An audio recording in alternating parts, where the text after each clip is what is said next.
Assalamualaikum warahmatullahi wabarakatuh. Perkenalkan, nama saya Alivia Restu Irada dengan nomor induk mahasiswa 2021010270. Saya dari Universitas Esa Unggul Kebonjeruk, Jakarta Barat, Fakultas Ilmu Ekonomi Bisnis, jurusan akuntansi. Di sini saya akan membahas tentang tugas bahasa Indonesia pertemuan kelima tentang keterampilan berbicara. Keterampilan berbicara adalah sebuah kemampuan berbahasa dalam mengucapkan bunyi-bunyi artikulasi atau mengucapkan kata-kata untuk mengekspresikan, menyatakan, menyampaikan ide, pikiran, pendapat, gagasan, dan perasaan kepada orang lain. Sebagai mitra pembicara, didasari oleh kepercayaan diri, jujur, benar, dan bertanggung jawab, dengan menghilangkan masalah psikologi seperti malu, rendah diri, menghilangkan masalah psikologi seperti malu, rendah diri, ketegangan, berat lidah, dan lain-lain. Berbicara merupakan suatu proses penyampaian informasi, ide, atau gagasan dari pembicara kepada pendengar. Dalam penyampaian informasi secara lisan, seorang pembicara harus mampu menyampaikannya dengan baik dan benar agar informasi tersebut dapat diterima oleh pendengar. Untuk menjadi pembicara baik, pembicara harus mampu menangkap informasi secara kritis dan efektif. Hal ini berkaitan dengan aktivitas menyimak.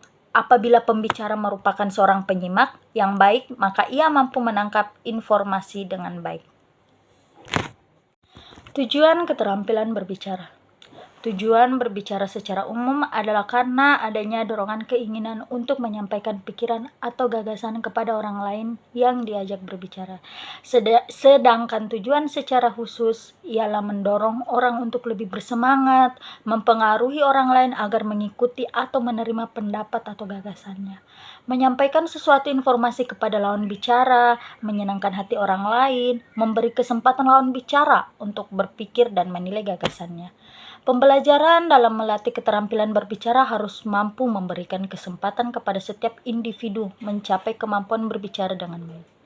Menurut salah satu ahli, Hermawan, tahun 2014, tujuan keterampilan berbicara bagi peserta didik adalah yang pertama, kemudahan berbicara. Peserta didik harus dilatih untuk mengembangkan keterampilan berbicara agar terlatih kepercayaan diri dalam pengucapannya. Yang kedua, kejelasan. Untuk melatih peserta didik agar dapat berbicara dengan artikulasi yang jelas dan tepat dalam pengucapan. Yang ketiga, bertanggung jawab. Latihan untuk berbicara dengan baik dan dapat menempatkan pada situasi yang sesuai agar dapat bertanggung jawab. Yang keempat, membentuk pendengar yang kritis.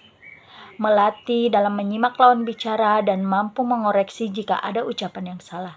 Yang kelima, membentuk kebiasaan, yaitu membiasakan diri dalam mengucapkan kosakata atau kalimat sederhana secara baik.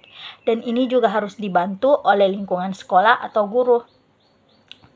Yang ketiga, ada jenis-jenis keterampilan berbicara. Jenis-jenis keterampilan berbicara dibagi menjadi beberapa jenis, antara lain bercerita. Bercerita adalah menuturkan suatu cerita secara lisan. Walaupun bahan cerita bisa berwujud karangan tertulis, kebiasaan bercerita ini banyak ditemukan di berbagai daerah di Indonesia. Pada waktu dulu, kegiatan bercerita jauh lebih semarak dibandingkan masa sekarang. Kegiatan bercerita di kalangan masyarakat Jawa dan beberapa daerah lain juga mengenal kegiatan berbicara berupa pertunjukan wayang yang dibawakan oleh dalang dengan perangkat alatnya. Banyak daerah lain mengenal kegiatan bercerita tersebut dengan nama dan cara yang berbeda-beda.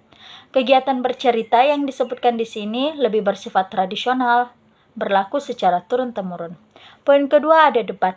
Istilah debat tampaknya juga cukup dikenal di kalangan masyarakat. Terkadang ada ungkapan untuk seseorang yang senang berdebat, maka disebut suka debat atau jago debat. Debat sebenarnya mirip dengan dialog. Debat berarti bertukar pikiran secara terbuka untuk membahas masalah yang masih merupakan pro dan kontra dengan memperhatikan aturan dan tata tertib tertentu.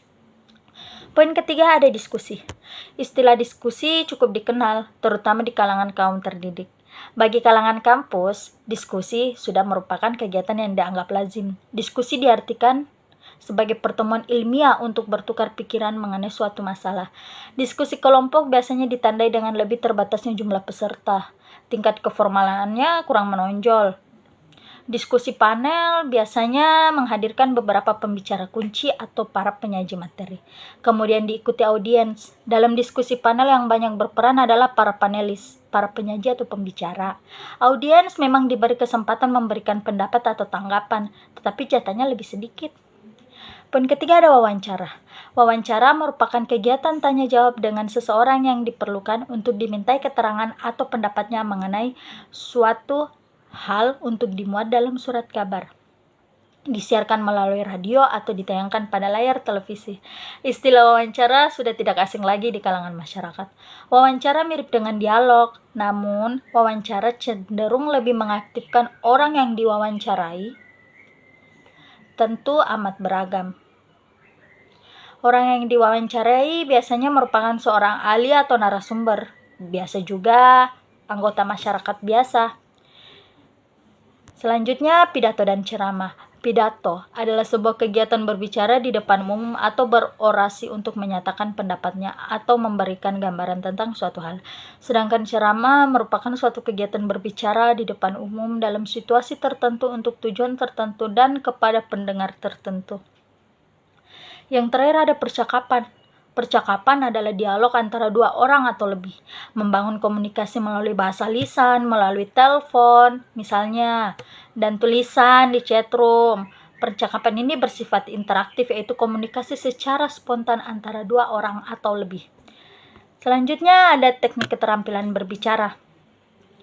Teknik berbicara yang harus dikuasai untuk mendapatkan kemampuan atau keterampilan bicara yaitu sebagai berikut. Yang pertama, teknik berbicara yang baik. Bicaralah ramah pada setiap orang. Perkataan atau artikulasi pun harus jelas agar tidak terjadi miscommunication. Perhatikan pula pemilihan kata. Meski bertujuan baik, jika salah berkata-kata maka tujuan itu tidak akan tercapai. Lakukan kontak mata pada lawan bicara. Saat bicara dengan atasan, usahakan fokus. Saat bicara seperlunya jangan ngelantur, sehingga intinya malah tidak jelas. Kalau atasan memancing kita membicarakan masalah personal seorang rekan sekerja, sebagai bawahan yang profesional sebaiknya kita berbicara diplomatis. Selanjutnya, teknik berbicara depan umum. Berbicara di depan umum bukanlah soal bakat. Kemampuan tersebut bisa dilatih dengan kepercayaan diri dan kuasai bahan pembicaraan. Beberapa hal yang perlu diperhatikan dalam melatih teknik berbicara di depan umum antara lain sebagai berikut. Tunjukkan antusias terhadap situasi dan pendengar. Yang kedua, lakukan kontak mata 5-15 detik. Dan tatapan kita pun harus berkeliling, bukan pada satu orang saja. Jadi, semua orang merasa diajak berbicara. Yang ketiga, perlihatkan senyuman agar lawan bicara fokus pada kita. Sisipkanlah humor, karena humor akan menghilangkan kejenuhan. Namun hindari humor yang berbau porno atau apapun yang tidak disukai. Fokus pada pembicaraan. Tidak perlu memperlihatkan semua wawasan yang kita punya karena akan menunjukkan kita yang sok pintar. Berikan pujian yang jujur pada orang lain tanpa menyimpang dari maksud. Selanjutnya, teknik berbicara profesional. Seorang profesional perlu mengenai teknik presentasi yang efektif. Terdapat 3 faktor penting yang perlu diperhatikan dalam berbicara secara profesional. Yang pertama, faktor verbal 7%, menyangkut pesan yang kita sampaikan termasuk kata-kata yang kita ucapkan.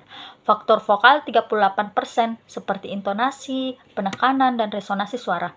Yang ketiga, faktor visual 55%, yakni penampilan kata. Selanjutnya, teknik membuka dan menutup pembicaraan. Untuk mengawali suatu pembicaraan, adakanlah small talk, seperti mengucapkan selamat pagi, siang, atau malam. Untuk memancing perhatian pendengar, lemparkan joke ringan. Setelah itu, baru ke topik utama. Akhiri pembicaraan dengan ilustrasi dan summary hasil pembicaraan di dalamnya. Jadi, jangan bicara dari A sampai Z. Sebaiknya diringkas sehingga orang mengerti dan tidak melupakan pesan atau intisari pembicaraan. Berbicara atau berkomunikasi secara profesional menuntut kesiapan 3 hal. Pertama, wawasan atau materi yang disampaikan. Yang kedua, cara penyampaian yang meliputi gerak, intonasi, suara, dan penekanannya. Ketiga, penampilan. Semua hal tersebut dapat dipelajari asalkan kita memiliki kemauan, milikilah motivasi untuk maju dan berkembang mencapai keberhasilan yang diinginkan. Yang terakhir ada faktor penilaian keterampilan berbicara. Terdapat dua faktor yang harus diperhatikan oleh pembicara dalam memperoleh keterampilan berbicara dengan efektif yang baik, yaitu faktor kebahasan dan faktor non-kebahasan. Adapun penjelasan dari dua faktor penilaian keterampilan berbicara adalah sebagai berikut. Faktor kebahasaan. Faktor kebahasaan sebagai penilaian keterampilan berbicara sebagai seseorang antara lain ketetapan ucapan. Seorang pembicara harus membiasakan diri mengucapkan bunyi-bunyi. Faktor kebahasaan. Faktor kebahasaan sebagai penilaian keterampilan berbicara seseorang sebagai berikut. Ketepatan ucapan. Seorang pembicara harus membiasakan diri mengucapkan bunyi-bunyi bahasa secara tepat. Pengucapan bunyi-bunyi bahasa yang tidak tepat atau cacat akan menimbulkan kebosanan, kurang menyenangkan, atau kurang menarik, atau sedikitnya bisa mengalihkan perhatian pendengar. Pengucapan bunyi-bunyi bahasa dianggap cacat kalau menyimpang terlalu jauh dari ragam lisan. Kesediaan menghargai pendapat orang lain, gerak-gerik mimik yang tepat, kenyaringan suara yang pas, kelancaran berbicara, relevansi atau penalaran, penguasaan topik. Sekian pembahasan saya tentang pengertian keterampilan berbicara. Assalamualaikum warahmatullahi wabarakatuh.